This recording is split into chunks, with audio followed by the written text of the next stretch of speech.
विजय विद्रोही, सरकार की अभी इस वक्त जो नीति पॉलिसी आपको ठीक लग रही है कि नहीं, खासकर इस संकट में, वैश्विक संकट में? देखिए, किसी भी सरकार की जो विदेश नीति होती है वो इस पर डिपेंड करती है कि उसके आर्थिक हित सुरक्षित रहें, सामरिक हित सुरक्षित रहें, कूटनीतिक हित सुरक्षित रहें। अब इस बात की विवेचना इस आधार पर की जाएगी कि ये जो खाड़ी युद्ध में भारत का जो स्टैंड रहा उससे भारत का हित कितना हुआ। अगर भारत ईरान के साथ रहता, चीन और रूस के साथ मिलकर आयतुल्लाह खमेनेई की मौत पर अफसोस तो जताता, तो क्या ज़्यादा हित हो सकता था। हरमुज़ की खाड़ी से गैस और टैंकर, दूसरे जो तेल के टैंकर हैं, क्या भारत को आसानी से सुलभ हो सकते थे। तो मुझे लगता है इस बात की समीक्षा इस रूप में होनी चाहिए। अगर ऐसा होता तो वैसा होता। अब सारी दुनिया जानती है, तथ्य अभी बता रहे थे आनंद जी, तो तथ्य तो ये भी है भाई साहब कि पिछले साल तक भारत 2 मिलियन बैरल प्रतिदिन तेल रूस से आयात कर रहा था, जो फरवरी में घटकर 0.8 मिलियन बैरल प्रतिदिन हो गया था, और अप्रैल में कोई बुकिंग भी उस समय नहीं ली गई थी। ये भी तो हकीकत है। जो रूस भारत को $12 प्रति बैरल का रियायत दे रहा था, हाँ। अब हमें अंतर्राष्ट्रीय कीमत पर रूस से तेल खरीदना पड़ रहा है। ये भी तो हकीकत है। तो भारत को इजराइल अमेरिका के साथ जाने का तात्कालिक लाभ और दीर्घकालिक लाभ क्या है, बता दीजिए। तात्कालिक लाभ कोई सज्जन बता दीजिए कि तात्कालिक लाभ क्या मिला। हाँ। तो हम बहस को आगे बढ़ाएं। अच्छा, अब आगे बढ़ाएं उससे पहले बस मुझे ये बता दीजिए, कौन सा ऐसा मुल्क है जिसके जहाज स्ट्रेट ऑफ हॉर्मुज से निकल गए हैं? आप कह रहे हैं आसानी से निकल जाता, तो अभी कौन सा हमें जाना पड़ा है हॉर्मुज में और वहां जाके गरबा करना पड़ा है और तब जाकर निकले हैं स्ट्रेट ऑफ हॉर्मुज से जहाज? चीन के जहाज निकल रहे हैं, ये तो ये ईरान के विदेश मंत्री कह चुके हैं। बांग्लादेश का जहाज निकल रहा है, उनका जो झंडा लगा होता है। पाकिस्तान कराची भी उनके जहाज पहुंच रहे हैं। ये फैक्ट नहीं है सर। पाकिस्तान से कह रहा है कि आपको हम सस्ते में तेल नहीं है। मैं इनफैक्ट मैं आपको एक मिनट रुकिए जी, मैं बड़ा आश्चर्य में पड़ जाता हूं जब फैक्ट कैसे नहीं है ये। रुकिए ना, मैं बता रहा हूं बांग्लादेश तो भारत से मांग रहा है डीजल भाई। कम से कम फैक्ट के तौर पर तो हम लोग दुरुस्त रहे। हाँ, लेकिन उसका जहाज फैलाई गई कि जब मैं आपकी बात पर यकीन करूं या ईरान के विदेश मंत्री की बात पर यकीन करना चाहिए, जो स्पेशली नाम लेकर कहा है उन्होंने। नहीं, मैं आपकी बात पर क्यों यकीन करूंगा? मैं तो जो फैक्ट सामने है, जो खबरें हैं, उस पर यकीन करूंगा ना। तो मैं भी आपकी बात पर क्यों यकीन करूंगा? नहीं सर, बिल्कुल मत कीजिए, लेकिन फैक्ट पर यकीन करना पड़ेगा। देखिए मेरे पास एक और फैक्ट मैं फैक्ट बता देती हूं। विदेश मंत्री की बात नहीं सुनिए, नहीं रुकिए विजय मैं आपको फैक्ट बताती हूँ।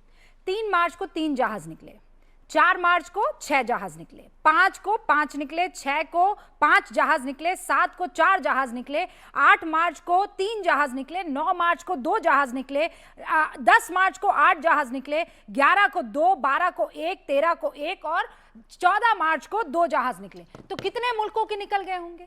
और इसी में हमारे भी 3 जहाज निकले हैं। कुल 90 जहाज निकले हैं। आप अपने फैक्ट चेक कर लीजिए, केपलर में चले जाइए, उसमें मैरीटाइम, इंटरनेशनल मैरीटाइम का सारा जो जहाज पहले से स्ट्रेट ऑफ हॉर्मुज क्रॉस कर चुके थे, जहाज निकले हैं। एक मार्च से लेकर 15 मार्च के बीच में 89 जहाज निकले हैं। और ईरान ने अपना करीब 14 मिलियन बैरल तेल बेचा है इस दौरान। ओके हाँ, आनंद रंगनाथन और उसके बाद हर्षवर्धन। हाँ, देखिए मैं विद्रोही जी का एंगर समझ सकता हूं, लेकिन गिड़गिड़ा के अपनी देश के लोगों की अब कुछ तबके का अपीजमेंट करने के लिए हम ईरान से झूठ मूठ की दोस्ती जो चाइना कर रहा है वैसे करें। क्यों करें भाई? ईरान ने हमारी कब मदद करी है? 1971 वॉर में जब हमें आर्मामेंट चाहिए थे, ईरान हम पाकिस्तान के साथ खड़ा था। इजराइल ने हमारी मदद करी। कारगिल वॉर में यूनाइटेड स्टेट्स ने सैंक्शंस लगा रखी थी। कश्मीर के मुद्दे पर ईरान हमेशा भारत के साथ रहा है। नहीं है, ये झूठ है विजय विद्रोही, ये गलत बात है। हमें पता है खामनेई के कश्मीर के मुद्दे पर ईरान भारत के साथ रहा है। भारत कैसे भारत सुप्रीम लीडर के परे कैसे चला जाएगा ईरान? तेल के मामले में क्रेडिट देता रहा है। कश्मीर के मामले की पहले कश्मीर के मामले को हम लोग सॉर्ट आउट करेंगे। कर्नल दानवीर यहाँ पर है। कर्नल दानवीर, कश्मीर पर ईरान और सुप्रीम लीडर साथ रहे हैं? बिल्कुल नहीं है। पिछले प्रोग्राम में आपने तो उनका ट्वीट भी पढ़ा था। तो बहरहाल खमेनाई साहब ने कभी भी भारत का साथ नहीं दिया कश्मीर के मुद्दे पर, और उन्होंने हिंदू डोमिनेंस की बात करी मुस्लिम कश्मीर को लेकर, और उन्होंने ये कहा था कि अगर सारे अरब ममालिक एक साथ हो जाएं तो हिंदू इंडिया मुस्लिम कश्मीर को अपने डोमिनेंस में नहीं रख सकता। तो ये उनका I'll read it sentiment out. था। The enemies of Yeah. Islam have always tried to make us indifferent with regard to our shared identity in an Islamic ummah. We cannot consider ourselves to be Muslims if we are oblivious to the suffering that a Muslim is enduring in Myanmar, Gaza, India or any other place. विद्रोही जी को ये अच्छा लगा था, दूसरा tweet विद्रोही है। जी को पसंद आया था ये। बिल्कुल बिल्कुल सही। तो ये और आपने जिस मेरा नाम तरीके लिया तो मैं और बता दूं कि इसमें- जब इसमें ईरान एक के चीज और मैं राष्ट्रपति की मैडम ये मौत हुई बोलूंगा थी कि तो भारत ने उपराष्ट्रपति को क्यों भेजा था? अरे तो ये देश भर में तो शोक क्या- मनाने मतलब अरे की वो बात तो क्यों हमारी कही गई विदेश थी? नीति क्यों रही कही है गई ना, थी? वो तो हमने तब अभी ईरान कॉल अच्छा किया था। था विजय जी। जो आज भी ट्रम्प हमने पिछले कॉल एक किया। साल में भारत की लगातार बेइज्जती कर रहा है, कारगिल के जो ऊपर ट्रम्प भारत की नवाज एक साल शरीफ से ने हमला लगातार कर दिया, बेइज्जती लेकिन कर रहा है, उसको वो हमने आपको अपनी बहुत शपथ प्रिय ग्रहण लग रहा में है, बुलवाया कि नहीं बुलवाया? वो बहुत प्रिय लग रहा है तो आपको। ये लॉजिक नहीं है कि वहां पर क्यों गए, सुषमा स्वराज भी गई, अब आप कहेंगे वो बुर्का पहन के गई, क्यों गई? ऐसा नहीं है। देश हित सबसे इंपॉर्टेंट है। जब आपको लगता है कि आपके देश के हित तो को एक साधने देश के हित लिए की आपको एक जाना बात बता पड़ेगा तो दीजिए, आप जो जाएंगे, एक इसमें साल कुछ में नहीं है। अमेरिका आफ्टर से ऑल दोस्ती वो एक करके इंडिपेंडेंट भारत का हित कंट्री है, क्या यूनाइटेड सदा है? नेशन से रिकॉग्नाइज्ड है, तो आप उसको ऐसे बहिष्कार Now नहीं he कर has a सकते। question. वो कह रहे हैं कि अमेरिका से दोस्ती करके, इजराइल से दोस्ती करके हिंदुस्तान को क्या मिला है? हिंदुस्तान को कारगिल के युद्ध में वो सामान मिला जो कोई देने को तैयार नहीं था। हिंदुस्तान को ऑपरेशन सिंदूर पिछले में एक वो साल की हथियार बात कर मिले रहा हूं मैं। जिसने पाकिस्तान एक को साल की बात घुटने कर पर रहा ला खड़ा किया। तो ऐसा नहीं है, इस तरीके से बाइनरीज में बात करना बिल्कुल गलत है।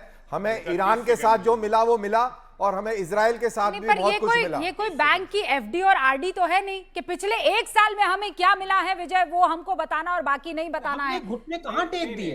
ये बड़ा हाँ, तो जरूरी है ईरान समझना, ईरान की क्योंकि भी तो बात अभी आप ऐसी इसी रूप में और कर ये रहे हैं। ये लड़ाई ईरान के साथ नहीं है, ये लड़ाई मुल्ला रजीम के साथ है।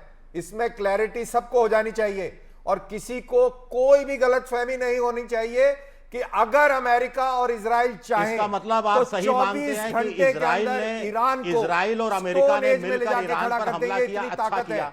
और आप अमेरिका की ताकत छोड़ दीजिए, जो वहां पर जो एक फ्लीट खड़ी हुई है, जो 5th फ्लीट वहां पर है, उस अकेली फ्लीट के अंदर इतनी ताकत है कि वो ईरान जैसे कई सारे देशों को पत्थर के युग में ले जाके खड़ा कर सकते हैं। तो इस गलतफहमी में कोई ना रहे। अगर ये युद्ध चल रहा है तो ये युद्ध इसलिए अभी तो चल रहा है गलतफहमी क्योंकि में ट्रम्प दिखते स्पेसिफिक हैं। टारगेटिंग हो रही है। मुल्ला रजीम को कमजोर किया जा रहा है जिससे कि वहां की आवाम उठ खड़ी हो, उसको थोड़ा हौसला मिले और ये टायरेंट जो रजीम है इसको उखाड़ के फेंका जाए और लोग कुछ चैन की सांस ले सके। ओके, ऑल राइट, हर्षवर्धन जी। देखिए, मुझे बड़ा आश्चर्य हो रहा है कि इतने बड़े तथ्य को कैसे सफाई से छोड़ दिया जा रहा है।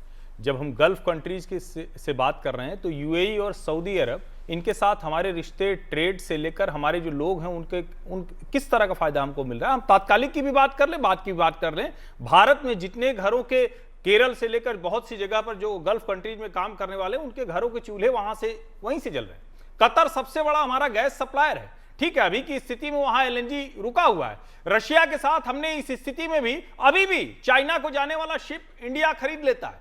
हम उस स्थिति में अमेरिका के साथ जो पैक्स सिलिका कॉन्ट्रैक्ट हमने किया, जो चाइना ने कहा रेयर अर्थ मिनरल नहीं देंगे, हम उसके साथ खड़े हुए हैं। हम एडवांस एज में आर्टिफिशियल इंटेलिजेंस में दुनिया के साथ हम अपने स्ट्रेटेजिक अलायंस बना रहे हैं। हम फ्रांस के साथ, हम जर्मनी के साथ, हम जापान के साथ बिलियंस ट्रिलियंस डॉलर्स में हम इन्वेस्टमेंट कर रहे हैं। और उसके बाद हम पूछ रहे हैं कि हमें मिला क्या। हमारा जो अलायंस है वो बहुत साफ है। हमारा अलायंस जो डेमोक्रेसीज है, हमारा अलायंस जो आज की सोसाइटी है उसके लिहाज से है, हमारा अलायंस एडवांस टेक्नोलॉजी के लिहाज से है, और ईरान के साथ भी हमारा अलायंस है। लेकिन अगर उस अलायंस से हमें कुछ मिल नहीं रहा है तो हम क्या करेंगे? कम से कम फैक्ट तो रखना चाहिए। विजय विद्रोही आ रही हूं, आनंद एक सेकंड आ रही हूं। विजय विद्रोही 30 सेकंड्स। मैंने सिर्फ ईरान की बात की थी, खाड़ी देशों की तो बात की नहीं थी।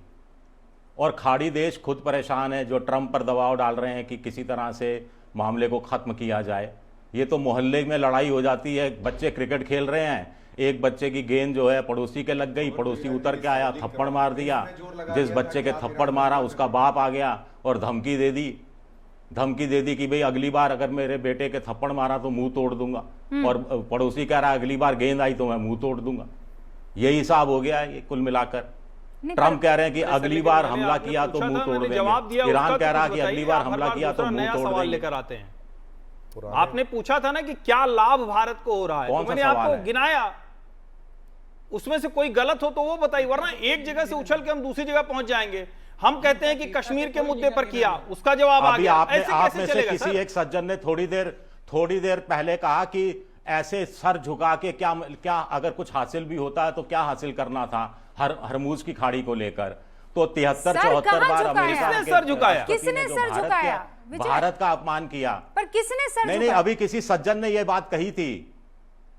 तो एक साल से 70 बार अगर ट्रंप बदनाम कर भारत की बेइज्जती कर चुके तो आपको ये खोलता नहीं है आपका खून? मेरा तो खून अब मैं बोल खोलता दूं है। कुछ। नहीं खोलता है आपका सर। नहीं हमारा खोलता तो ठीक हमारे है। विदेश मंत्रालय का प्रवक्ता उनकी बेइज्जती करता है, उसपे उनका खून खोलना चाहिए। हमारे विदेश मंत्रालय का प्रवक्ता कहता है कि ये जो कह उससे रहे हैं आप वो खुश ठीक हैं? नहीं, झूठ है ये। नहीं और तो एक क्या- बार नहीं जाने कितनी उसके बार। बाद फिर नहीं पलट तो के ट्रंप अच्छा बोल अच्छा देते तो हैं। विजय नहीं तो फिर क्या करना चाहिए? उनके अभी आप कहने पर कहानी रूस से सुना रहे तेल होगा, थे उसके कहने कि पर मोहल्ले रूस से में तेल 2 नहीं होगा, बच्चे आपका क्रिकेट खून खेल नहीं रहे खोलता। होते हैं, फिर एक का अब्बा आता है और कहता है कि हिम्मत मत करना वरना मैं तुझे तमाचा लगाऊंगा। तो आप चाहते हैं कि ये विदेश नीति भी ऐसी होनी चाहिए कि हम जाके ट्रंप को तमाचा वमाचा लगाए रूबिका, तब जाकर किससे कल कहानियां भी अब ठंडक ढंग से पहुंचे। सुनाने के लिए नहीं है। मैं तो ये बता रहा हूं कि इजराइल, नेतन्याहू, ट्रंप और इनके बीच में चल क्या रहा है। अब क्या ट्रंप का ट्वीट देखिए कि ये इजराइल ने हमें बताया नहीं, इजराइल ने गुस्से में आकर एक्शन ले लिया। मैं ये कह रही हूं कोई हमें अरे राष्ट्र ये गुस्से में आकर इस तरह का रिएक्शन ले 4 सकता है क्या? कोई उस अगर बात को reaction सही लेगा ठहरा रहा गुस्से में आकर, है, कोई इस बात पूरे को सही देश नहीं को ठहरा रहा एनर्जी के, है, पूरी दुनिया लेकिन को वो एनर्जी के संकट संकट में में हिंदुस्तान डालेगा, कैसे तो डील आप कर उसको रहा है कैसे विजय सहन कर विद्रोही। सकते हैं? आज की तारीख में सवाल ये है कि हम उससे कैसे निपट रहे हैं और कितना बेहतरी से निपट रहे हैं।